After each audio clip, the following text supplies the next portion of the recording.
আসসালামু আলাইকুম, welcome back to my channel. Sharmin বলছি, কেমন আছেন আপনারা?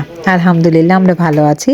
সকাল সকাল ঘুম থেকে উঠেই আমরা চলে গিয়েছিলাম এই হোটেলের রুফটপের সেই রেস্টুরেন্টে, যেখানে নাস্তা খাওয়ার আয়োজন করা হয়েছে বুফে সিস্টেমে। খুব সুন্দর করে খাবারগুলো আয়োজন করা হয়েছে। খাবারের মধ্যে অনেক কিছুই ছিল, তো আমরা যা যা পছন্দ সেই আইটেমগুলো একটু একটু করে নিয়ে নিলাম।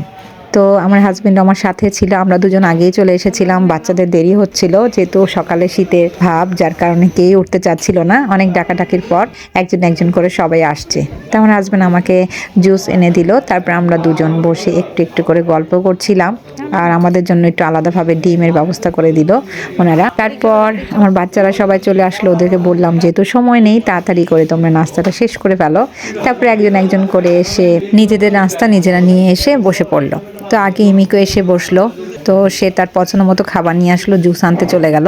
এরপর আমার বড় মেয়ে, সে তো বলতে গেলে কিছু খাই না, সে কোনো মতে আমার ভয়ে অল্প কিছু নিয়ে এসেছে খাওয়ার জন্য। এরপর আমার ছেলেও নিয়ে এসেছে, সে আমার পাশেই বসা ছিল। তারপর আর কি সবাই মিলে একসাথে বসে আমরা নাস্তাটা কমপ্লিট করলাম। সকালে নাস্তাটা একটু আস্তে ধীরে করতেই ভালো লাগে। পাশাপাশি দুধ চা ছিল, সেটাও নিয়ে বসলাম। দুধ চা খেতে খেতে ভাবছিলাম কোথায় যাব। তো আজকে হয়তো অনেক জায়গা যাওয়া হবে, যার কারণে আস্তে আস্তে আমরা এখান থেকে নিচে চলে গেলাম। তারপর আমরা রুমে গিয়ে আমাদের ড্রেস চেঞ্জ করে আমরা রেডি হয়ে গেলাম। আমরা চলে যাব এখন সমুদ্রের দিকে। তো এর মধ্যে তো সমুদ্রে যাওয়া হয়েছে একবার, আর আজকে চলে যাব। আজকে একটু সমুদ্রে ঘুরবো, একটু মজা করব, বিশেষ করে আমরা মা মেয়েরা। তো যাই হোক, সবাই মিলে একরকম সেজেছি আজকে। তো যেরকম কথা সেরকম কাজ, যেই দিকটাতে একটু ভিড় কম আমরা সেই দিকটাতেই চলে যাচ্ছি। আর আমার এই সময়টা এত ভালো লাগে, এই রাস্তা দিয়ে যাওয়ার পথে আমার অনেক ভালো লাগে। তো আসার দিন খুব মন খারাপ হয়, এই জিনিসগুলো আমি খুব মিস করি। যাই হোক, সবাই এক এক করে সব বিচের দিকে চলে গেলাম। আর বিচে যেতে আমার মানে যাওয়া আসার রাস্তাটাই আসলে দারুণ লাগে। তারপর বিচে চলে গেলাম আমরা। আসলে আজকে যে জায়গাটা আসলে ভিড় কম, মানুষজন কম, সেই জায়গায় এত মানুষ এসেছে যে আসলে ভিড় ঠেলে মানে যাওয়া ভালো লাগে না, যার কারণে এই জায়গাটা একটু খুঁজে বের করেছি। তারপরও দেখেন কি অবস্থা এখানকার, মানে এখানেও মানুষ অনেক, আর একটু দেরি করে এসে যাওয়াতে আরও মানুষ এসে পড়েছে। যাই হোক, আমরা আস্তে আস্তে সামনের দিকে চলে যাচ্ছিলাম। আজকে আমি আর আমার মেয়ে ভিজবো না, আজকে বাবা, মেয়ে আর ছেলে তিনজন মিলে ইচ্ছে মতো ভিজবে, যার কারণে আমাদের জন্য সিট রেখে আমাদের বসিয়ে রেখে গেছে। আমরা ভিজবো না বলেছিলাম।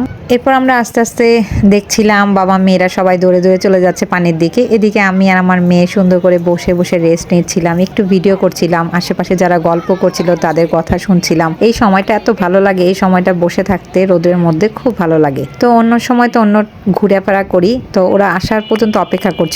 ওরা যখন এসে আবার রেস্ট নিল, তখন আমি আর আমার মেয়ে উঠে চলে গেলাম। আমরা একটু দূরে যাব, একটু পানিতে পা ভিজাবো, একটু ভিডিও করব, ছবি তুলবো, যার কারণে আমরা এতক্ষণ নামিনি। যাই হোক, আমাদের মা মেয়ের মজা করা তো শুরু হয়ে গেল। তারপর আমরা পানিতে নেমে গেলাম।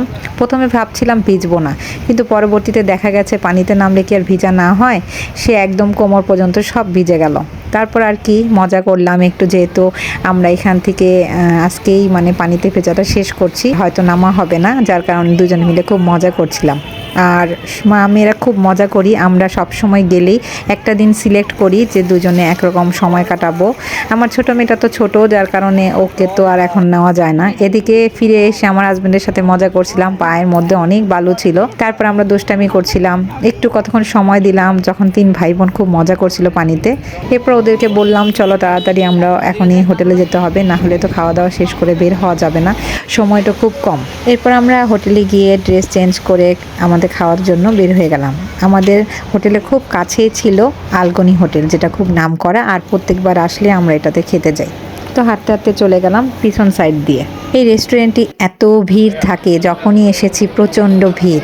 এতটাই ভিড় ছিল যে আমরা প্রায় আধা ঘন্টার মতো দাঁড়িয়েছিলাম একটা সাইডে কর্নারে। সবাই যার যার সিট নিয়ে দাঁড়িয়ে আছে, যেটা খালি হবে সেটাই বসে পড়বে। যাই হোক, এরপর আমাদের টেবিলটা ক্লিন করে দিল খুব সুন্দর করে। এরপর খাবার অর্ডার দিব, যার কারণে খাবার দেখছিলাম, দুজনে মিলে খুব পছন্দ করে কয়েকটা জিনিস অর্ডার করে ফেললাম।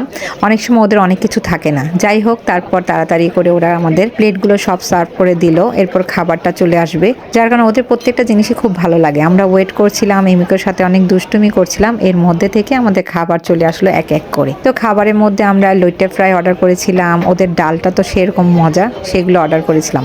আর প্রতিবার এক টাইপের খাবার খেতে ভালো লাগে না, যার কারণে প্রত্যেকবার একটু চেঞ্জ করে নিই। তো এবার সালাদ নিয়েছি, ডাল নিয়েছি, লইট্টা ফ্রাই নিয়েছিলাম, সাথে ছিল পাহাড়ি মুরগির মাংস ছিল, আর ছিল ভর্তা। তো আমার বাচ্চারা বেশিরভাগ খেতে পারে না, যার কারণে একটু অল্প অল্প করে নেওয়া হয়। তো ওদের এই খাবারগুলো এত মজা লাগে খেতে, যার কারণে আমরা সবগুলো খাবারই মোটামুটি অল্প অল্প করে নিয়ে থাকি যাতে সবাই খেতে পারি। যাই হোক, বাচ্চারা লইট্টা ফ্রাইটা এত পছন্দ করেছে, ওরা খুব মজা করে খেয়েছে এবং বলেছে খুব মজা লেগেছে। ওদের ভর্তাগুলো দারুণ হয়। আর পাহাড়ি মুরগির কথা কি বলবো, সেটা তো আরও মজা। বলতে গেলে ওদের খাবারের প্রত্যেকটা মেনুতেই খুব সুন্দর করে সাজানো এবং মানে খুব আইটেমগুলো মজা হয়ে থাকে। যাই হোক, আমরা খুব সুন্দর করে এখানে বসে সবাইকে নিয়েই খাবার খাচ্ছিলাম। ওদিকে আমাদের কাঁধের কাছেই তো আরও একদল অপেক্ষা করছে, যেহেতু খালি হলেই তারা বসে পড়বে। এরপর আর কি আমাদের খাওয়া শেষ করে আমরা বের হয়ে আসলাম। বাইরেও অনেকে ওয়েটিংয়ে অপেক্ষা করছিল।